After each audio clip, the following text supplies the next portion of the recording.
যদি বিস্তারিত আলোচনা টানতে যাই তাহলে কিন্তু তাফসির শেষ নামাতে পারবো না। সেজন্য যেহেতু আগামী 2 রাত তাফসির, প্রথম রাতে যদি একদম 12টা বাজায় দিই তাহলে তো বিপদ। আপনারা কালকে দেখা গেলো আসলেনই না, আর কালকে তো সে আমাদের বড় মেহমান, দূর থেকে আসবেন মৌলানা আব্দুল্লাহ আল নোমানী, ঢাকা। যাই হোক, তো আমি আপনাদের কাছে এই কানুদের উপরে কিছু কথা বলতে চাইছি। আমরা সবাই কানুদ, আমরা সবাই বলেন বলেন, আবার বলেন, জোরে বলেন, কানুদ বলেন, কানুদ। কানুদ কেন? আমরা কারোরই প্রশংসা করতে রাজি না। একটু কম পড়ার সাথে সাথে উনি বিহায় বসি। তুই জানো না আমার বাপ জামার সাথে কি এত্তিছে, কি এত্তিছে? ও কইছে যে তুই বাড়িতে কোনো কিছু নিতে পারবি না। তো একদিন যে নিলি তো নিছি। মা, তার সাথে আমরা কানুদ। স্ত্রীর সাথে স্বামী কানুদ। স্বামী ওই স্ত্রীর সাথে একটু এদিক ওদিক হলে উনি সংসার করে মজা পেলাম না। স্বামী আবার স্ত্রী, আমাদের মা বোনরা সব রাগটাগ করে বসতে হবে, থাক ওটা কলাম না, ওটা আতি থাকুক আপনাকে, কি আর মা বাপ ধরে দিয়ে দিছে, তাই সংসার করতে। এদিকে আবার মা বাবা তার সন্তানের কাছে কানুদ। সন্তান মা বাবাকে দেবে, দিচ্ছে, মা বাবা খুশি না, কানুদ। হেডমাস্টারের অধীনস্থ শিক্ষকরা যারা আছে তারা হেডমাস্টারের ব্যাপারে কানুদ। হেড স্যার ভালো কথা হতে পারে না, আবার হেড স্যার আবার অন্য শিক্ষকদের ব্যাপারেও আবার কানুদ। এই যে প্রিন্সিপাল হুজুর প্রিন্সিপালই করে, সেও কানুদ। আবার শিক্ষকরাও আবার কানুদ।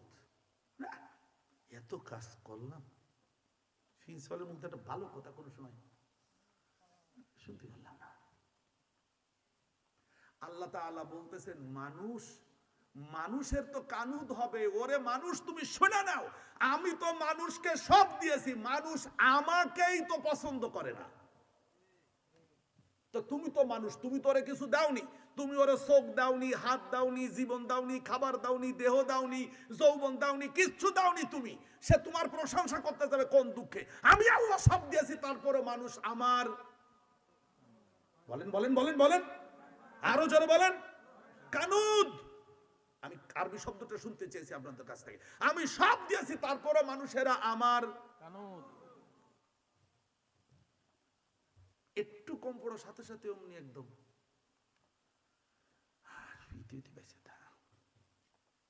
মরে যাও। কি সহজ কথা, বলি না আমরা? এটা আল্লাহ কোরআন যা বলেছেন মেলে তো, মিলতেছে কিনা? আমরা কি কানুদের কাতারে থাকবো নাকি শুকর গুজার বান্দাদের কাতারে আসবো? আল্লাহ তাআলা কোরআনে বলেছেন সূরাতুস সাবা, ই'মালু আলা দাউদা শুকরান ওয়া কালীলুম মিন ইবাদিয়াশ শাকুর। আল্লাহ রাব্বুল আলামিন দাউদ আলাইহিস সালামের অনুসারীদেরকে ডেকে বললেন, ই'মালু আলা দাউদা শুকরা, ও দাউদের অনুসারী, তোমরা আল্লাহ তাআলার সন্তুষ্টির জন্য কাজ করো। ই'মালু, কাজ করো, আমল করো, যেই কাজে তোমরা প্রশংসা পাও, যেই কাজ করলে আল্লাহ তাআলার শুকরিয়া আদায় হয় এমন কাজ করো। যেই কাজে আল্লাহর শুকরিয়া আদায় হয় না সে কাজ করো না। কেন না? ওয়া কালীলুম মিন ইবাদিয়াশ শাকুর। কেননা আল্লাহ বলেন আমার শুকরিয়া আদায় করার মতো বান্দার সংখ্যা খুব কম। আল্লাহর প্রশংসা করার মতো বান্দার সংখ্যা খুব কম। আমরা কি এর মধ্যে পড়েছি কি না? আমরা কি পড়েছি? কালিলুম মিন ইবাদিয়াশ শাকুর, যারা আল্লাহর কৃতজ্ঞ বান্দা তাদের সংখ্যা খুব কম। ওমর ইবনুল খাত্তাব রাদিয়াল্লাহু তাআলা আমিরুল মুমিনিন মসজিদে নববীতে সালাত আদায়ের পরে বসে আছেন। তিনি খেয়াল করলেন পাশে একটা লোক বসে দোয়া করতেছে আল্লাহর কাছে, আল্লাহুম্মা জাআলনি মিন ইবাদিকাল কলিল, আল্লাহুম্মা জাআলনি মিন ইবাদিকাল কলিল। আল্লাহ তুমি আমাকে তোমার অল্প বান্দাদের মধ্যে শামিল করো, অল্প বান্দাদের মধ্যে আমাকে শামিল করো, গণ্য করো। তোমার রাদিয়াল্লাহু তাআলা আনহু ওই মোনাজাত শোনার পরে ওর ভিতরে গিয়ে হাজির হয়ে বললেন যে তো অল্প বান্দার মধ্যে যাবা কেন, বেশি বান্দার মধ্যে যার কথা আল্লাহর বলতে পারো না? লোকটা বলতেছে আমিরুল মুমিনিন আপনি কোরআন শরীফ পড়েননি? তো উমাররা যদি এই কথা বলে তাই কি মার কাছে ওই মামু বাড়ির নাকি একটা গল্পের মতো হয় না? তোমার বলছে তা তো অবশ্যই আমি তো কোরআন পড়েছি। আপনি কোরআন পড়লে তো এটা বলতেন না। তোমার বললেন কেন?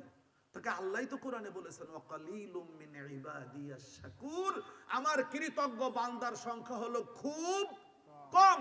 আমি আল্লাহকে বলেছি ওই তোমার যে অল্প বান্দারা তোমার শুকরিয়া আদায় করে সেই দলে আমারে নাও, বেশির দলে না। কারণ বেশির লোক হলো কাফেরের দলে, বেশির দলের লোক হলো ফাসেকের দলে, বেশির দলের মানুষ হলো মুশরিকের দলে। আপনারা কি উত্তর পাচ্ছেন তো? উত্তর পাচ্ছেন তো? তাফসীর মাহফিলের লোক কম, উত্তর পাচ্ছেন তো? আকালিলুম মিন ইবাদিয়াশ শাকুর, আমার কৃতজ্ঞ বান্দার সংখ্যা হবে কম। আমরা বলতে চাইছি কানুদ এটা কাফুর, কুফরি করা, অস্বীকার করা। আল্লাহ তাআলা আমাদেরকে যে পরিমাণ নিয়ামত দিয়েছেন, আমি আপনাদেরকে কি বলবো, কি বলতে পারি? কোরআনের সাথে ওঠা বসার কারণে, কোরআনের সাথে সম্পর্ক থাকার কারণে যা বুঝেছি, আল্লাহ তাআলার নিয়ামত গণনা করে শেষ করা যাবে না। এত পরিমাণ নিয়ামত আল্লাহ তাআলা আমাদেরকে দিয়েছেন, সেটা পাওয়ার পর যদি আমরা আল্লাহর শুকরিয়া আদায় না করি, আল্লাহর কুফরি করি, তাহলে আল্লাহ তাআলা যে কথা বলেছেন এটা আল্লাহর বলা ঠিক আছে না? ইন্নাল ইনসানা লিরাব্বিহি লাকানুদ।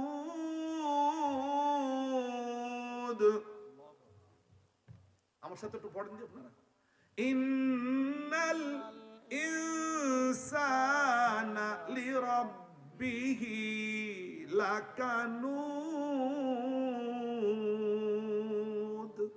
নিশ্চয়ই মানুষেরা তার রবের অকৃতজ্ঞ, মানুষেরা তার রবের অকৃতজ্ঞ।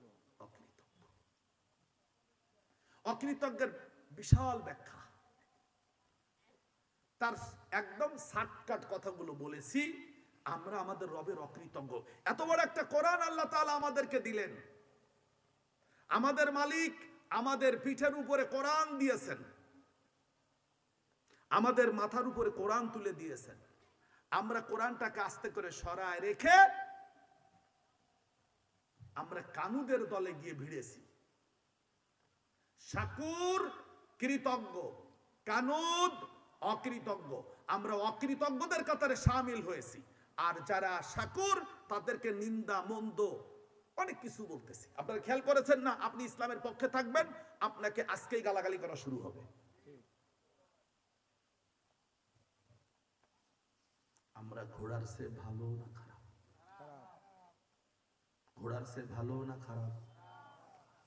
কেন? আল্লাহ রাব্বুল আলামিন আমাদের উপরে যে দায় দায়িত্ব দিয়েছেন, সেই দায় দায়িত্বের ব্যাপারে আমরা কিন্তু কোনো কিছু করতেছি না। আমরা শুধু আমাদের জীবনে যেটুকু প্রয়োজন, বেঁচে থাকার জন্য, খাওয়া দাওয়ার জন্য, ঘরবাড়ি বানানোর জন্য আমরা সেটা করে বেড়াচ্ছি, দৌড়তেছি। আমার তো এই গ্রামে যেহেতু জন্ম, বেড়ে ওঠা, সে বলতে হবে না যে একদম কাপড় গুঁজে দিয়ে ওরে খুঁটাখুটি করে জীবন কাটায় মরে গেল, চলে গেল, শেষ। নামাজ পড়তেই দেখলাম না এক ওয়াক্ত।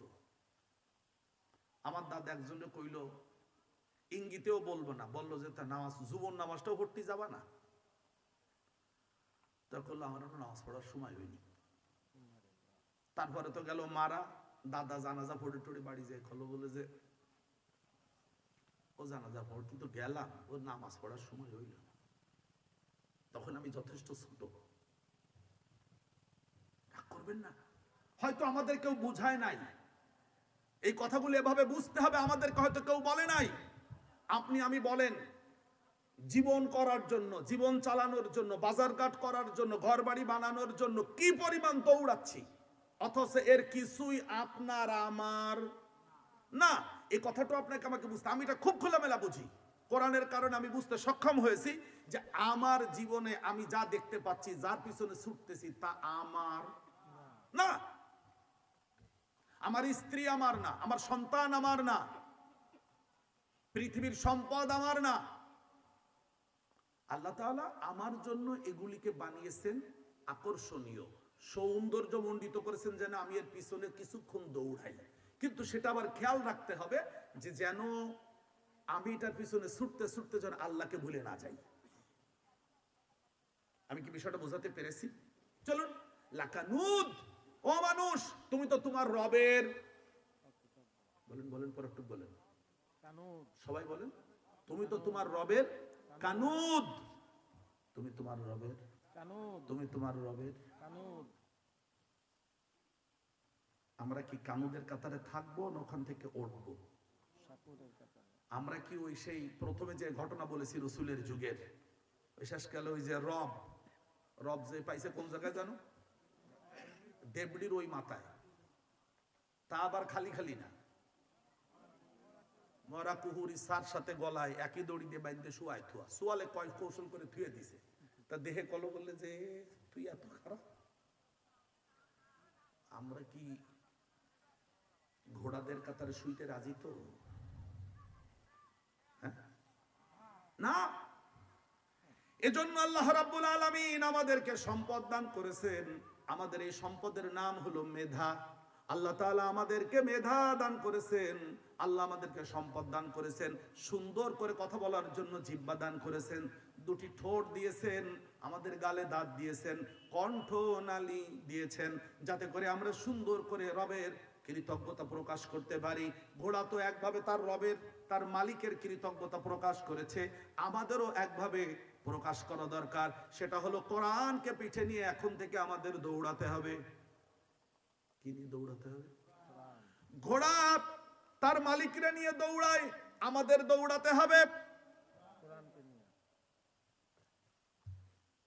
আপনারা কথা বললেন না, তিনজনে কইছে ওর মধ্যে কি করতে হবে? কোরআনকে নিয়ে দৌড়াতে হবে। ঘোড়ার সে আসতে, ঘোড়ার সে আসতে, মানে ফায়জানো টেন না ভাই, রাগ করবেন না। একটা ছোট্ট কথা বলে ফেলি। হজের সফরে গেলাম 2015 সালে, তো হোটেল রয়্যালের মোড় থেকে যখন গাড়িতে উঠতেছি, তখন আমার সফর সঙ্গী হলো মৌলানা শহীদুল ইসলাম। তো মৌলানা শহীদুল ইসলাম সাহেবের বড় মেয়ে রহিমা আমার ছাত্রী, ছেলে বেলাল আমার ছাত্র সিদ্দিকিয়া মাদ্রাসার। তো সবাই বাবাকে বিদায় দিতে এসছে, বেলালের মা আসছে, ছোট বোন ছোট ভাইটাও আসছে। তো বেলাল, আমি যখন গাড়িতে উঠবো তখন ও হলো আলিমে কেবল উঠছে, তো আমার বলছে হুজুর আপনার একটা কথা বলবো। আমি বল কি? তো একটু মানে কাদো কাদো ভাব, আমি কিছু কাঁদতে হবে না, কি হয়েছে? কয় হুজুর, আব্বা যে মসজিদে জুমার নামাজ পড়ান, এই মসজিদে জুমার দিন বলেছেন যে আমি যদি হজ করতে গিয়ে ফিরে না আসি, তাহলে আপনারা 2 বার আলহামদুলিল্লাহ পড়বেন, আর যদি ফিরে আসি তাহলে আপনারা 1 বার আলহামদুলিল্লাহ পড়বেন। তো হুজুর আমি এই কথাটা মেনে নিতে পারতেছি না। আব্বা কেন এরকম বললেন? আচ্ছা যা, তুই যা, দেখবো আমি। হজের সফরে গিয়েছি একসাথে, মৌলানা শহীদুল ইসলাম ভাই আমি একসাথে যাচ্ছি, ঢাকায় গিয়েছি, এহরাম বেঁধেছি, একই ফ্লাইট একই সাথে, মক্কায় একই বিল্ডিং এ থেকেছি, মিনাতে গিয়ে একই তাবুতে, আরাফার ময়দানে যাওয়ার আগে মিনার তাবুতে আমরা একসাথে এক রাত একদিন থাকার মতো লাগে। যাই হোক, ওখানে গেলে শহীদ ভাই দেখি প্রচন্ড জ্বর। তো শহীদ বাড়ি যে বিছানা, তাবুতে যে বিছানা মিনার বাজারে মিনাতে, উনি ওইখানে না শুয়ে উনি এসে আমার বেডে শুয়ে তারপর দেখি নাক ডেকে ঘুমাচ্ছে, ঘামতেছে, গায়ে জ্বর। যাই হোক, আমি উনারে কোনো বিরক্ত না করে উনার ঘুমানোর ব্যবস্থা করলাম। অনেকক্ষণ পরে উনি জাগলেন। তা আমি উনি ঘুম পড়া অবস্থায় এই বাটন মোবাইল, এইটা না আরেকটা মোবাইল ছিল, বাটন মোবাইল, একটা ছবি তুলছি উনার। ঘুম থেকে উঠছেন, উঠার পর আমি বলছি, শহীদ ভাই শরীরটা খুব খারাপ। বলছে, মনির ভাই খুব জ্বর, খুব জ্বর। তা আমি বলে, আগামীকালকে হলো আমাদের আরাফার ময়দানে থাকতে হবে, আপনি তো জ্বর, আল্লাহ সুস্থ করুক, দোয়া করেন। তা বলছি, শহীদ একটা কথা জিজ্ঞেস করতাম। কি? আপনি নাকি জুমার মসজিদে এরকম একটা কথা বলে আসছেন, তা আপনারে বললো কিনা? তাহলে শুনছি, আপনার মুসাল্লির তো অভাব নেই। মুসাল্লিরা বলছে, হ্যাঁ বলছি। কেন বলছেন? এবার উনি ব্যাখ্যা দিচ্ছেন যে কিয়ামতের মাঠ তো আরাফার ময়দানে হবে। কোথায়? আরাফার ময়দানে কিয়ামতের মাঠ শুরু হবে, বিচারটা হবে আরাফার ময়দান থেকে শুরু হবে। বাংলাদেশে যদি মরি তো ৬,০০০ কিলোমিটার দূর, ওই জায়গাতে সিংহায় ফুৎকার দিলি কবরের দুইটা দৌড়তি দৌড়তি আসে, তো হাত হয় কুলোবে না। সেজন্যই আল্লাহ তাআলারে বলেছি যে আল্লাহ, যখন এসেই পড়েছি আরাফার ময়দানের দরে দরে, তা আমার যেন ওই বাড়িতে আবার আইতে আসা না, আইসি তো যেন জায়গায় থেকে যেতে পারি, সেই জন্যই বলে আইসি। আপনারা কি অনুভূতিটা বুঝতে পেরেছেন? মানে উনি আর বাড়ি ফিরে আসবে না। ওনার মেয়ের কেবলমাত্র বিয়ে হয়েছে, যার সাথে বিয়ে হয়েছে সেও আবার আমার ছাত্র। বড় ছেলেটা কেবল দাখিল পাস করে আলেমে ভর্তি হয়েছে, ছোট আরো দুইটা বাচ্চা। কিন্তু উনার মনের অনুভূতি হলো যখন আইসেই পড়বো আবার ওখান ফিরে যাচ্ছি না, দৌড়ে এসে পারবো না, ৬,০০০ কিলোমিটার পথ, কিয়ামতের দিন আসতে পারবো না। তা আমি বললাম যে এটা তো অনেক সুন্দর, ভালো অনুভূতি আপনার। তা আপনি যে ঘুমাইছিলেন, আমি কিন্তু আপনার একটা ছবি তুলছি না বলে, এই যে তুলছে, কি করবেন? ছবি তুললে আপনার ভাবিরে দেখাবেন যে আপনি মিনার তাবুতে কিভাবে ঘুমাচ্ছিলেন। তুমি মুসকে হাসি দেন, ভাবিরে দেখাবেন, দেখায় না, আমি তো দেখবো না। ওইটা আমাকে প্রচন্ড ধাক্কা দিল। আরাফার ময়দানে গেলাম, শহীদ ভাই আমি একই তাবুতে, সেখানে থাকলাম। রাতের বেলায় মুজদালিফা আসলাম, ওখান থেকে শহীদ ভাই আমি একটু আলাদা হয়ে গেলাম। মুজদালিফায় এসে আমরা পাথর টাথর মারছি, মেরে চলে আসছি। শহীদ ভাইয়ের সাথে আমরা দেখা নেই। রাতের বেলায় ওনার বড় মেয়ে আমার কল দিচ্ছে বাংলাদেশ থেকে। কোথা থেকে আমার নাম্বার পেয়েছে? সৌদি আরবে যাওয়ার পরে নতুন সিম নিতে হয়, কিভাবে যেন নাম্বার পেয়েছে, আমার কল দিয়ে বলছে, হুজুর, নাম বললো যে হুজুর আমি রহিমা। বলো মা। তো বলতেছে, বাংলাদেশের টিভিতে সংবাদ দেখাচ্ছে আব্বা মারা গেছেন।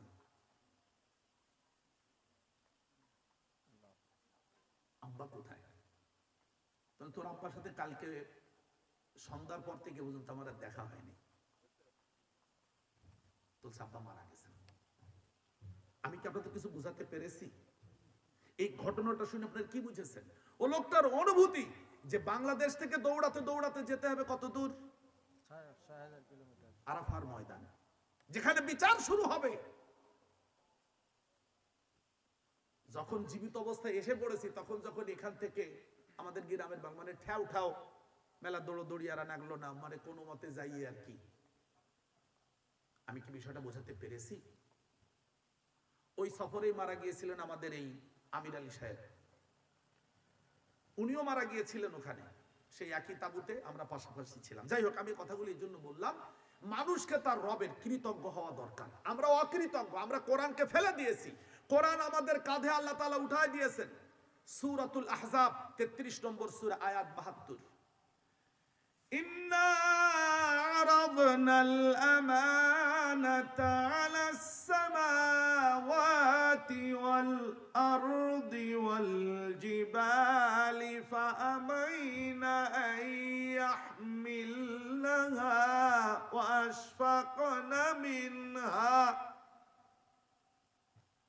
وأشفقن منها وحملها